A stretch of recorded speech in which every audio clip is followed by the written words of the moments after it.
Assalamualaikum. Waalaikumsalam. Alhamdulillah. Nggih. Seluruh dan sebangsa dan selain saat ini saya bersama Ki Riki Hendy atau Ki Gondrong yang mana beliau saya dengar menemukan sebuah situs yang ada di Taman Sari yang namanya situs Dluwak. Ki Riki Hendy ini bersama teman-teman bagaimana beliau mengelola situs tersebut. Untuk jelasnya marilah kita dengarkan perjalanan beliau dari awal hingga akhir menemukan situs Dluwak ini. Monggo Ki Riki. Nggih, matur nuwun waktunya dan juga terima kasih atas saya anggapnya apresiasi buat saya dan teman-teman itu. Ya mungkin sedikit saya cerita bahwa situs Dluwak atau penemban Dluwak itu lokasinya tuh ada di Desa Taman Sari. Desa Taman Sari, Kecamatan Karanglewas, Kabupaten tentunya Banyumas. Jadi nama lain dari penemban Dluwak itu penemban buta, penemban buta. Nah terus kebetulan pada saat dulu awal mula kami tuh di situ tuh kami dapat informasi dari warga. Jadi ada sebuah tempat lokasi yang sudah tidak terawat kurang lebih 30 tahunan dari juru kunci terakhir istilah kayak gitu. Nah pada saat kita ke situ itu kondisinya itu sangat berantakan, jadi benar-benar kayak apa ya, kayak banyak ilalang, banyak rumput, banyak pohon-pohon yang memang yang tidak manfaat kayak gitu, sudah apa kayak hutan kecil alas lah seperti itu. Nah setelah kita tebangi, setelah kita bersihkan, ternyata di situ ada jadi tidak ada tanda makamnya, cuman hanya batu berantakan gitu loh. Dan itu juga ada cuman 2 titik waktu itu. Nah terus setelah kita bersihkan pohon-pohonnya, rumputnya, ilalangnya, terus kita yang batu itu kita gali, jadi kita pakai cangkul, kita gali sekitarnya, iya seperti itu. Dan ternyata bentuk sebuah tanda itu, tanda makam itu, tumpukan batu dan sebagainya yang akhirnya kita nata itu, ditata lagi, terus akhirnya membentuk sebuah itu, termasuk kayak ada apa ya istilah pagar keliling. Dan jadi ternyata itu sebuah tempat yang sebenarnya sudah terbentuk, cuma tertimbun. Nah kalau berbicara durasi, kami tuh di situ sampai 2,5 bulan, dan sampai 2,5 bulan itu kita di titik tersebut tuh menemukan ada sekitar 10 sampai 12 titik gitu ternyata akhirnya itu. Jadi ternyata tidak cuma hanya 2, 3, dan masyarakat sekitar pun juga pada saat datang ke situ juga kaget gitu, ternyata banyak ya kayak gitu. Jadi malah kita bisa memberikan sebuah destinasi tempat ziarah baru untuk masyarakat sekitar. Kurang lebih seperti itu. Jadi kedalaman waktu mencangkul untuk mencari sebuah titik itu kira-kira kedalamannya berapa meter? Itu bervariasi, tidak semua sama, tapi memang ya lumayan lah, ya mungkin sekitar 1 meternya, tidak kurang dari 1 meter itu. Ada yang lebih dalam lagi gitu, karena memang tidak sama, karena memang mesti ya, karena mungkin kan dulunya kan juga mungkin ada semacam kayak berundak dan sebagainya, karena seperti itu. Ada yang seperti, memang tipikalnya seperti itu sih. Dan itu pun kita juga masih ada beberapa titik yang belum sempat kita buka lagi. Jadi kita mengindikasikan bahwa ini ada gitu, tapi kita belum seperti itu. Masih ada lagi ya. Kurang lebih seperti itu. Eranya kan berarti sudah sangat lama. Berarti mungkin bisa perjalanan sepertinya pra-Islam malah ya. Kalau di situ itu yang istilah yang menduduki di situ itu siapa kira-kira? Kalau seperti itu kan seperti ini, bahwa mungkin bisa sedikit saya jelaskan bahwa kita kan tetap harus menggunakan semua informasi harus kita tampung kan, yang namanya itu kan kita tidak hidup di zaman yang sama dan sebagainya, kita nampung semua, tapi kan tetap dengan dasar-dasar indikasi keciri khasan yang memperkuat pendapat tersebut dan seperti itu. Nah terus dari memang selama kami di situ kami menerima banyak info, kami juga mengumpulkan banyak sekali hal-hal yang menjadi pendukung. Jadi satu hal yang mungkin bisa saya sampaikan di situ, bahwa itu perjalanan era, Pak. Itu perjalanan era, bukan cuma satu era. Jadi yang tinggal di situ, yang hidup di situ, itu perjalanan era itu. Memang tadi betul pada saat disebutnya di situ pra-Islam tuh di situ sudah ada. Jadi pertama kali yang masuk ke situ tuh pra-Islam. Karena memang kami menemukan semacam kayak sebutan di situ tuh Brahmana itu. Iya, jadi ada sebuah namanya tuh Rahmuka itu, seperti itu, beliau itu Brahmana.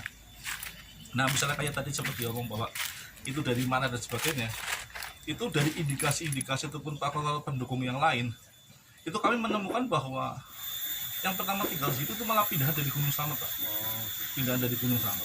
Nah, mungkin faktor Ciri khasnya, Ya. ciri Nah, khas kok ya. yang bisa panjenengan menentukan bahwa itu pindah dari Gunung Slamet Siap. itu apa yang bisa untuk mengidentifikasi, Betul. identifikasi. Pertama seperti ini. Pertama di situ kalau memang ada yang memerhatikan, di situ ada sebuah pohon bulu madu itu pohon yang hanya bisa tumbuh di ketinggian. Pegunungan. Iya. Dan kebetulan yang ada cuma hanya di Gunung Slamet. Jadi paling tidak itu bisa menjadi semacam keciri khasan. Orang alam kan luar biasa membuat sebuah skenario untuk menunjukkan itu kan, termasuk seperti tadi. Itu ada situ. Nah, nomor 2 itu di situ tuh dulunya tuh memang ada sebuah padepokan. Tadi maaf tadi. Lereng Gunung Slamet dulunya tuh zaman-zaman pra itu memang kebanyakan tuh semacam padepokan yang untuk menempa diri gitu loh. Jadi kalau di Penebangan Berwak itu ada sebuah lokasi yang belum sempat kita buka, tapi di situ kita sudah pernah menemukan ada semacam apa ya maksudnya cikal bakal sebuah pondasi lah, tapi kita belum sempat kita buka gitu, seperti itu. Jadi di Berwak itu dulu itu sebuah padepokan. Jadi itu banyak sekali pada zaman era Pasiluku itu punggawa Pasiluku juga banyak yang belajar di situ, tempat belajar gitu. Tempat ngaji lah. Iya, seperti itu kurang lebih. Jadi di situ padepokan. Jadi mungkin paling tidak tuh mungkin ya walaupun ada 1-2 lagi indikasi, tapi paling tidak itu menjadi sebuah penguat bahwa memang kami meyakini bahwa itu memang orang pertama di situ berasal dari Gunung Slamet. Nah, kalau kita tadi sempat datang ke sana, di situ ada beberapa makam lagi, bahkan ada beberapa titik yang belum sempat digali atau ditata dengan baik. Pengalaman apa yang panjenengan temui selama 2 bulan itu waktu membuka kembali situs yang ada di situ? Ini pengalaman arah mana ini? Ya, pengalaman. Arahnya wah tapi mistik. Enggak, ya pengalaman sing istilah yang istilah kan di situ mesti ada suatu tempat sing istilah entah itu dianggap keramat atau dianggap angker atau apa. Kalau di situ panjenengan selama 2 bulan istilah secara ikhlas membuka kembali situs-situs yang ada, bahkan sampai dengan secara manual dengan cangkul, pasti kendalanya kan banyak. Itulah. Nah, itu pengalaman satu aja pengalaman sing istilahnya membuat panjenengan itu tidak terlupakan sampai saat ini gitu. Jadi di situ kita sangat banyak belajar ini. Jadi mungkin saya perlu refresh sedikit bahwa tempat itu kayak di Singker, Pak. Singker itu kayak tersembunyi. Dan memang tidak banyak orang yang berani datang ke situ. Karena konon tuh masyarakat berbicara bahwa situ tuh angker. Nama lain Penebangan Berwak itu Penebangan Buta. Jadi identiknya itu seolah kayak ada sosok butanya. Tapi alhamdulillah selama 2 bulan setengah kami di situ tuh kami tidak menemukan hal-hal yang sifatnya menakutkan, kami tidak pernah gitu. Alhamdulillah seperti itu. Tapi kalau berbicara pengalaman yang lain, misalnya contoh ini, justru kami sangat belajar di situ bahwa kami belajar rasa, kami belajar untuk lebih spiritual, kami itu juga di situ juga ditempa. Jadi ada suatu masa seperti ini. Kami kan di situ yang stay di situ kan ada yang tidak pernah berubah kan orang 5 gitu kan. Nah, waktu itu kadang udah sore gerimis, kadangnya gerimis. Satu orang itu ambil cangkul lagi gerimis, udah kita ingatkan udahlah kan hujan nanti aja gitu, berteduh aja. Dia kok lah tanggung, nah, dia jalan, dia nggak tahu gimana, dia tuh nyangkul tanah itu kedalaman tidak begitu dalam, sekitar setengah meter. Yang dia cangkul benar-benar satu kotakan tanda makam. Jadi padahal kan sebelumnya juga tidak diskenario harus nyangkul di situ, tidak ada yang nuduhin dan dari.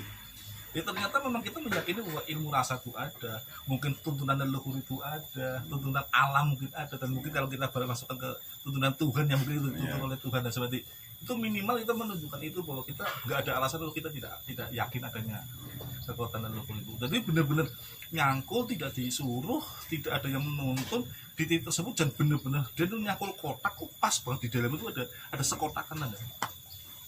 Nah, pertanyaannya siapa sih nuntun itu lagi? Nah, kalau bukan rasa atau seperti itu menarik bagi saya itu. Jadi membuat kami semakin yakin bahwa leluhur itu ada. Seperti itu. Nah, terus ini kan swadaya ini, Nggih. panjenengan itu membuka lahan situs yang istilahnya notabene sudah tertumpuk tanah, tertimbun tanah secara swadaya. Terus biayanya lah, entah itu kan untuk transportasi, untuk makan dan lain sebagainya. Adakah kendala di dalamnya? Gitu. Iya. Jadi kami kan memang tidak terikat dalam sebuah perkumpulan ya. Jadi maaf, saya mungkin, tapi saya sebelumnya minta maaf loh sih. Jadi ini saya ulangi dengan saya awali dengan kata-kata minta maaf bahwa memang kami mandiri dalam arti kami tidak terkait dengan pemerintahan dan sebagainya. Contoh kayak gini, kami membuka titik tersebut kan juga itu tanah-tanah desa. Kami juga dari awal sudah menghubungi pihak desa. Tapi walaupun memang kurang dapat respon positif dalam arti tidak datang untuk itu, tapi kami tidak memasalahkan itu. Yang penting kami sudah bisa berjalan. Nah, memang kecenderungan kami mandiri, tapi juga kami tidak memungkiri bahwa ada teman-teman yang peduli gitu untuk datang membantu gitu. Jadi kami mandiri, tapi kami juga kadang-kadang dibantu oleh teman-teman yang peduli yang istilahnya ya ikut merasa peduli lah dalam bidang itu. Jadi seperti itu. Tapi intinya kami tidak tersangkut dalam sebuah, misalnya contoh kayak bekerja sama dengan pemerintah ataupun instansi tertentu, tidak. Tapi kami sebenarnya mandiri, cuman memang dibantu oleh beberapa teman yang memang peduli seperti itu. Ya, tadi untuk menguatkan saja bahwa panjenengan itu istilahnya membuka kembali, atau entah itu dapat bisikan atau entah dari budi intinya swadaya murni tanpa bantuan dari pemerintah, dan sifatnya panjenengan sukarela ikhlas karena memang itu sifatnya punden ya, dalam artian ingin membuka kembali. Barangkali nanti sedulur-sedulur mau datang, kira-kira panjenengan bisa menunjukkan arah dari mana untuk menuju situs Deluak tersebut. Siap. Jadi kalau kita berbicara denah arah itu sangat mudah, bahwa kalau dari arah Purwokerto itu kita ke arah barat untuk ke arah ke Cilewok, ke Aji Barang itu. Jadi dari pasar Karanglewas itu kita ke barat lagi kurang lebih ya sekitar 2 kiloan. Nah, nanti ada pertigaan yang masuk ke selatan ke Desa Taman Sari. Ada lip-lip apa, ada label lip-lip tuh. Nah, kita ke selatan. Nah, nanti kita ketemu dengan SMP Negeri Karanglewas 1. Nah, persis di depannya ada pertigaan yang ke timur. Nah, nanti ke timur aja. Nanti kita ada ketemu dengan setapak ke kanan, nanti ikuti saja. Jadi nanti mungkin bisa bertanya di situ, Penembahan Deluak atau Penembahan Buta. Insya Allah semua tuh bisa tahu lah, masyarakat sih tahu. Atau mungkin bisa menghubungi saya juga bisa. Bisa menghubungi saya secara pribadi juga bisa. Nanti bisa saya antar. Ada nomor WA-nya? Ada. Ya, nggak apa-apa. Nanti bisa menghubungi saya. Nomornya mungkin 0822 2041 7772. Ya, di situ juga komplit. Mungkin saya bisa jelaskan bahwa di situ juga ada beliknya, jadi ada mata airnya. Jadi kita sebelum Deluak mungkin kita bisa bersuci di situ, malam mungkin buat mandi. Mungkin ada teman-teman yang menjalani sebuah lelaku mandi ritual mandi juga di situ bisa. Tadi saya juga sempat melihat itu sepatu sendang ya, sangat belik, sangat gitu. Airnya sangat jernih. Itu dinamakan sendang apa itu? Itu memang dulu itu belum ada namanya. Jadi kami masih menggunakan nama Deluak Hedel karena masih nyambung. Tapi satu keunikan itu jangan salah loh itu Pak. Tadi itu tuh satu belik itu tuh ada 3 mata air itu loh. Dan kita jadikan satu itu.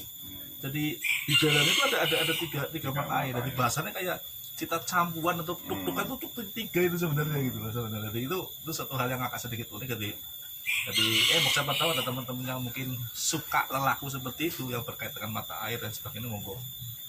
Seperti itu kurang lebih.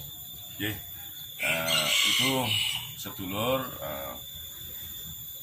panjenengan tadi sudah mendengarkan sendiri dari Ki Hendy mengenai situs Deluak. Barangkali panjenengan berminat untuk mendatangi situs tersebut, bisa WA di nomor tadi yang sudah disebutkan, atau bisa nanti menghubungi di channel Jagat Luk itu. Panjenengan komen di situ, nanti akan saya sampaikan kepada Ki Hendy. Nanti panjenengan bisa komunikasi sendiri untuk bisa datang ke Panembahan Deluak. Demikian, terima kasih Ki Hendy atas penjelasannya, semoga bermanfaat kepada masyarakat luas. Kita jumpa lagi di lain kesempatan. Assalamualaikum warahmatullahi wabarakatuh. Waalaikumsalam warahmatullahi wabarakatuh.